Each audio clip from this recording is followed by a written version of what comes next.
오늘 내란숙의 부부가 투표하러 왔어요.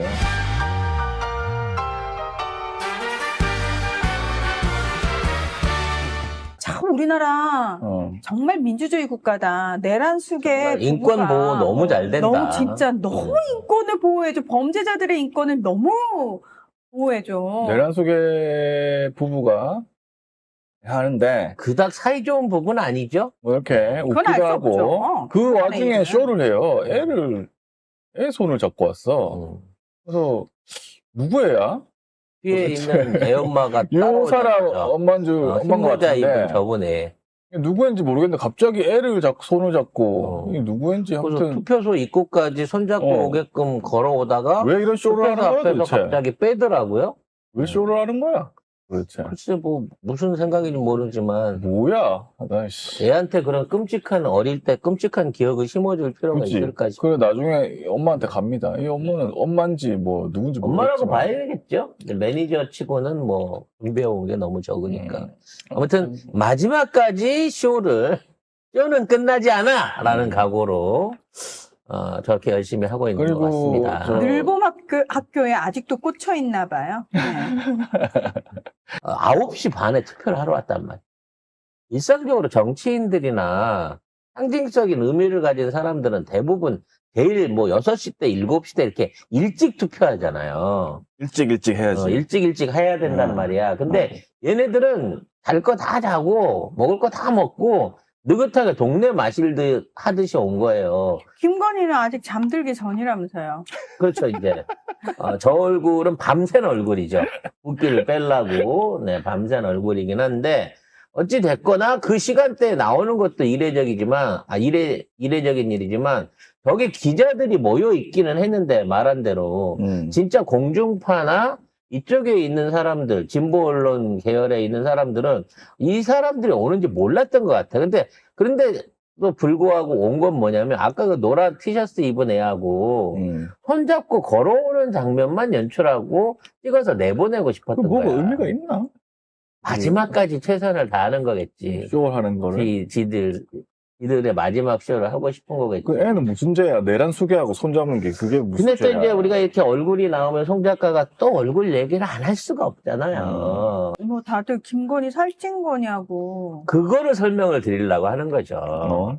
김건희가 이제 아마 계엄 기간 이후쯤에 제가 그 얘기 했잖아. 이게 턱선 따라갖고 심하게 말아 올린 것 같다. 그래서 지금 말하자면 얼굴에 있는 주름을 펴기 위해서 심하게 얼굴을 당긴 상태라서 얼굴이 많이 이렇게 가라앉았어요. 그래서 이거를 빵빵해 보이기 위해서 지금 양쪽 볼이나 광대 쪽에다가 계속 시술을 지속적으로 하고 있는 것 같아요. 오늘 수치를 안 한 것 같아 보니까. 뭐 수치도 찾아보게 되면 있을 것 같은데 문제는 양쪽 볼이 지금 좌우 균형이 안 맞아갖고 저렇게 빵빵하게 올라와 있다는 진짜 거죠. 올라왔네. 이 사진 네. 딱 올라온 사진이네. 네. 그러니까 저렇게 올라와 있고 양쪽 볼이 안 맞는 이유는 이게 이제 맞춰가면서 계속 놓기 때문이에요. 왼쪽이 더 부어 보이면 오른쪽에다 놔갖고 빵빵하게 맞추고. 입술도 좀 이상한 것 같아. 가라앉다 보면. 그러니까 그게 이제 전반적으로 얼굴 전체에 뭐가 들어가갖고 저렇게 빵빵해지게 되면 이제 좌우를 균형으로 해가면서 2, 3일에 한 번씩 시술을 계속해가지고 맞추는 거예요. 근데 제가 보기에는 이제 저 정도 붓기가 올라온다고 치면 이게 본격적인 병원에서 할 수 있는 이른바 칼대는 시술은 못 하는 거고 아마도 콜라겐 정제 콜라겐 같은 것들은 피부 탄력 유지를 위해서 이 얼굴 형 유지를 위해서 지속적으로 지금 막고 있는 게 아닌가라는 생각이 듭니다. 그러니까 얘도 지금 맘 놓고 병원에 가갖고 시술 받을 만한 상황이 아니라는 거지. 출입이나 이런 게 편치 않다는 얘기겠죠. 그럼 누가 해줘? 나는 이 사진에 가장 충격적인 손이었어요, 손. 왜? 네. 손이 너무 커. 손이 너무 커요. 그렇다고 치면 이분이 원래 전성기 때 그 체형은 지금 이거보다 훨씬 더. 기본적으로 기골이 장대. 기골이 장대한 스타일이라는 거야. 근데 이걸 시술로 여기까지 줄였구나라는 생각이 드는 거야. 야, 이거를 이렇게 의술의 도움을 받아갖고 이렇게까지 유지를 하고 있는데, 셀프 시술까지 해서 유지를 하고 있는데, 이제 감옥에 들어가게 되면 기에 저거 한 일주일? 보름도 안 돼가지고 확 무너질 건데, 그때 스트레스 받아서 어떻게 살까 저는 사실 싶은 생각이 들어요. 김건희 얼굴 중에 제일 궁금하고 신기한 게 턱 여기 입술 아래쪽 여기 있잖아요. 여기도 뭘 넣은 건가요? 늘 볼 때마다 저기가 되게 부자연스럽다라는 생각이 들어서 저기도 뭘 하나. 저기가 이제 턱 수술 같은 거 해갖고 턱을 당길 때, 쉽게 말하면, 저기에 주로 이제 가이드라인을 박는단 말이에요. 가이드라인? 그러니까 핀을 박거나 뭐를 할 때, 저기가 기준이 돼가지고 시술이 들어가기 때문에 아마 볼트가 꽤 있을 거라고 생각이 되고요. 그리고 이제 정확하게 보셨는데, 이 필러 시술 같은 걸 하게 되면 이제 턱이 이렇게 늘어나 보이거나 주름이 많이 지거든요. 팽팽하게 하는 과정 중에. 그래서 그거를 대체하기 위해서 이마나 이렇게 그 턱 밑같이 부위가 넓은 부위에는 플라스틱 보형물을 넣기도 합니다. 근데 아마 그런 것들도 일부 시술을 했을 거예요. 아. 그래서 저 모양이 나오는 거죠. 안 그러면 이제 입술 밑에서부터 저희가 이렇게 갈라지면서 단주름이 생기거든요. 저 나이 또래 오게 되면. 예, 그거를 방지하기 위해서 안에 일종의 추가 시술도 있을 거라고 생각합니다. 아무튼 이렇게 내란숙의 부부도 투표를 했기 때문에 이 사람들을 막아야 되지 않겠습니까? 투표를 해서 빨리 내란 세력을 단죄해야죠. 투표해야 됩니다. 예. 나는 윤상현의 말이 자꾸 생각이 나요. 윤상현이 이 얘기했었잖아. 아무리 사고를 쳐도 1년만 딱 지나면 다 있는다. 다 뽑아준다. 내란을 일으킨 지 6개월인데 과연 이 세력들이 얼마만큼 표를 받을 수 있느냐에 따라서 진짜 이 투표를 행사했던 사람의 어떤 의식이라 그래야 되나? 민주의식을 비롯한 이 사회 감수성이 드러나는 게 아닌가 싶은 것 같아요. 6개월 만에 우리가 군사 독재로 돌아갈 뻔한, 또는 인권이 전부 회귀되고 많은 사람들이 영연벽에 갇혀갖고 물에 수장이 될 뻔한 그 위기를 우리가 진짜 평화적으로 진짜 넘겼는데, 심지어 군인들까지도 참전을 해갖고 넘겼는데, 이거를 또 용서하고 또 그들에게 지지표를 준다. 과연 이거를 우리 자신들도 그렇지만 후의 역사라든지 또는 해외에서 보는 사람들이 어떻게 생각할까라는 부분도 한 번쯤은 생각을 해보셨으면 좋겠어요. 양말 한 종류 저희가 들고 왔습니다. 저는 진짜 송적관의 마을이 정말 종합 쇼핑몰로 성장하는 것 같아서 너무 제가 키운 것도 아니지만 참 뿌듯합니다. 이 양말 일반적인 중국산 수입 양말이랑 다릅니다. 이거는 100% 국내산 원사로 국내에서 방직한 그런 메이드 인 코리아 양말입니다. 종류는 3가지인데요. 종류의 특징은 뭐냐면 요런 단목이 있고요. 그 다음에 요런 장목이 있습니다. 중목이 있고, 그 다음에 요런 말림 마감 처리가 있습니다. 중국산 양말이 너무 시중에 박혀 있으니까 그게 이제 가격 경쟁이 안 되는 거예요. 가격을 싸게라도 맞출 수 있는데 이게 만들었다 안 팔렸다, 가격에 밀려서 안 팔렸다라고 돼버리면 이제 시중에서 그게 재고로 남아서 굉장히 도태가 되는 거지. 그렇죠. 그래서 저희가 잘 팔겠습니다. 대신에 진짜 국산 양말로 최고 품질로 만들어 주십시오라고 해갖고 이거를 실제로 최근에 저희가 생산을 시작한 겁니다. 그래서 색깔은 4종류 있고요. 아까 이 밴드의 형태하고 길이에 따라서 또 종류가 나눠지게 되는데 10장에 7,900원에서 1,500원 사이로 저희가 제품을 출시를 하고 있습니다. 이게 어떤 느낌인지 보고 싶거든요. 앞으로 와야 되겠다. 여기 이쯤. 네, 저희 일부러 오늘 자꾸 김건희 패션 아니고요. 오늘 스쿨 예, 리박 스쿨 얘기했잖아. 그 스쿨룩이에요, 이게? 스쿨룩을 입고 온 거야. 예. 뭐 노인대학도 스쿨이니까. 아, 그럼요. 네. 예, 그럼요. 예. 우리 나이 들어도 학교 다녀야죠. 그래서 요게 지금 중목, 요게 자국 안 남는 거. 근데 이거 요즘 사실 요게 트렌드거든요. 요렇게 양말 신고, 그 다음에 로퍼를 신거나 양말 신고, 그 다음에 샌들 신는 게 유행이거든요. 근데 저는 두꺼운 양말을 신고 다녔는데, 이제 여름 되니까 좀 양말이 얇았으면 좋겠는데, 여성분들 특징이 있어요. 요거 약간 굽이 있다 보니까 앞으로 약간 쏠려서 앞쪽에 구멍이 잘 나요. 그래서 요 양말의 특징이 앞쪽에 구멍이 잘 안 나도록 굉장히 튼튼하게 덧대서 만들었다는 거. 근데 양말 자체는 얇고요. 그리고 이거 더 신고 있으면서 되게 불편함이 1도 없어요. 요게 이제 혼합 색상을 주문을 하셔가지고 10장을 주문하시잖아요. 그러면 배송란에 거기다가 나 흰 거 몇 2개, 개? 검정 거 5개, 베이지 3개 그러면 그거 맞춰가지고 혼합으로 숫자를 맞춰주신다고 하면 이거 굉장히 번거로운 데라 다른 데서는 안 하는 서비스거든요.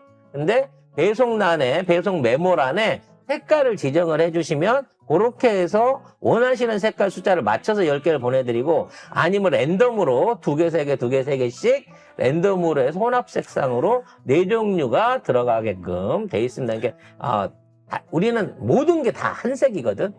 왜냐면 이게 발 나중에 헷갈리지 말라고 그냥 한 모델로 다 사 나는. 김건희가 비화폰을 여러 차례 사용하면서 정부 고위 관계자들과 통화한 사실이 드러났다고 하는데요. 수사를 위해서 비아폰 내역을 추가로 확보를 해서 복구해 보니까 김건희가 뭐 여러 차례 사용한 게 나왔다 이런 겁니다.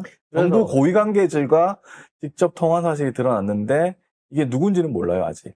아마 근데 이 사람은 가능성이 높지 근데. 누구의 하나지 않을 거고요. 이제 결국은 비화폰끼리의 서버 기록들이 다 남아있기 때문에 비화폰에 한 명 한 명 이름표를 붙여보면 압니다. 한 1,500대 된다고 하는데 나중에 보면 받아서 이용한 사람들이 통화한 기록 내역들을 보면 수불 대장에 없는 일종의 깡통폰들이 있을 거예요. 사용 흔적과 통화 내역은 있는데 실제로 이게 누구 건지 수불대장에 암호화되어 있거나 아예 수불대장에 올라와 있지 않은 비화폰들이 꽤 있을 건데 이거를 아마 주로 김건희가 이용하지 않았을까 싶은 생각이 들어요. 그리고 근데 여러분 기억하시겠지만 김건희가 전화 올 테니까 이 전화번호는 잘 받으세요라고 경호처에서 명단까지 만들어서 사람들한테 알렸단 말이에요. 이 폰으로 전화 오면 잘 받으셔야 됩니다라고. 근데 문제는 이제 민간인인데 노상원한테 간 것도 말도 안 되고 김건희한테도 이 비화폰이 간 것도 말이 안 되죠. 이건 누가 해줬는지 이거 수사해야 됩니다. 처벌해야 됩니다. 그리고 이걸로 국정 개입하지 않았을까? 이것도 수사를 해야 됩니다. 그래서 할 게 너무 많아요 지금. 빨리 이 정도면 체포해야 되는 거 아니야? 그래서 지금 윤석열도 체포해야 되지만 그래서 빨리 뭐 김건희 체포도 해야 되겠지만 이것들을 이제 준비를 하고 사실상 이것들을 관리했던 김성원 입장에서는 미칠 노릇일 거예요. 내가 완벽하게 증거인멸을 했다고 생각을 할 건데 경찰이 1년치의 비화폰 서버 기록뿐만 아니라 수불대장 내지는 관련된 증언을 계속해서 차단하고 있어요. 이건 내부적으로 경호처 내부에서 지금 이 윤석열 국정농단에 관련된 모든 숨은 기록들을 가지고 있고 이걸 조금씩 흘린다고 봐야 돼. 남아있는 직원들이. 그래서 한국일보 단독에 김성훈도 윤석열이 이거 비화폰 조치해야지 라고 한 거라고 뭔가 이제 김성훈도 이제 지키다 이제 더는 못하니까 집에 다 집어쓰게 생겼잖아. 지금 비화폰 관련한 서버에 대한 삭제라든지 또는 뭐 원격으로 그 지웠다 뭐 이런 것들 있잖아요. 이런 거에 대한 법적인 어떤 책임이 커질 것 같으니까 벌써부터 이제 김성훈 입장에서도 이제는 더 이상 못 지키겠다라는 마음에 윤석열이 시킨 것 같은데 요렇게 나 그 비슷한 얘기를 들은 것 같은데 라고 얘기를 하는 거겠죠. 이제 와서 네. 자, 12월 7일 윤석열로부터 김성훈이가 2차례 연락을 받았다고 합니다. 그러면서 윤석열이 네가 통신을 잘 안다며 서버 관련 규정이 어떻게 되나? 서버 삭제는 얼마 만에 한 번씩 되냐? 라고 물었고 김성훈이 확인해 보겠다고 답을 했다고 합니다. 그리고 또다시 전화를 했다고 그래요. 그러면서 수사받는 사람들 비화폰을 그렇게 놔둬도 되는 건가? 조치해야지. 그래서 비화폰이지. 라는 취지로 말했다고 합니다. 그래서 김성훈이가 즉시 경호처 통신 담당 실무진에게 전화를 해서 보안 조치를 지시를 했다고 하는데 실무진이 김성훈한테 누구 지시냐고 물었고 김성훈은 대통령 지시라고 답을 했다고 합니다. 그 최상병 순직 사건 관련해서 그 당시에 이제 우리가 얘기했던 7070 번호. 800에 7070. 그렇죠. 80. 이게 그 대리운전 번호가 아닙니다, 여러분. 네. 요게 청와대 안에 있는, 대통령실 안에 있는 일종의 핫라인 전화였는데, 발음은 핫라인 전화였는데, 요거를 갖다가 이제 어디 썼냐? 부속실에 있었다. 밖에 있었다. 대통령실 밖에 있는 데서 썼다라고 그동안 개구라를 쳤어요. 대답 안 한다고 했어. 네. 잘 안 알려줘서 자료도 못 준다 그랬거든요. 근데 이게 윤석열 집무실에 있었다는 게 확인이 됐다는 거죠. 자, 2023년 7월 31일 대통령실 내선 번호인 02-800-7070으로 이종섭 당시 국방부 장관에게 전화가 걸려오죠. 그래서 그 장소가 윤석열의 집무실 또는 부속실로 확인이 됐습니다. 근데 전화를 건 시각이 오전 11시 54분이기 때문에 아무래도 윤석열이 직접 걸지 않았겠느냐 라는 얘기가 나오고 있으나 그 당시에 저기 그 국무회의를 하고 있었다 그래요. 나와갖고 전화를 걸었거나 국무회의 하고 있는 놈 따로 있고 전화 건 놈이 따로 있었을 가능성이 있다라는 놈이요? 놈이요? 만일에 국무회의만 착실하게 1시간에 50분 말하면서 하고 있었으면 그 전화를 갖고 정섭이한테 전화 건 사람은 윤석열이 아닐 수도 있다.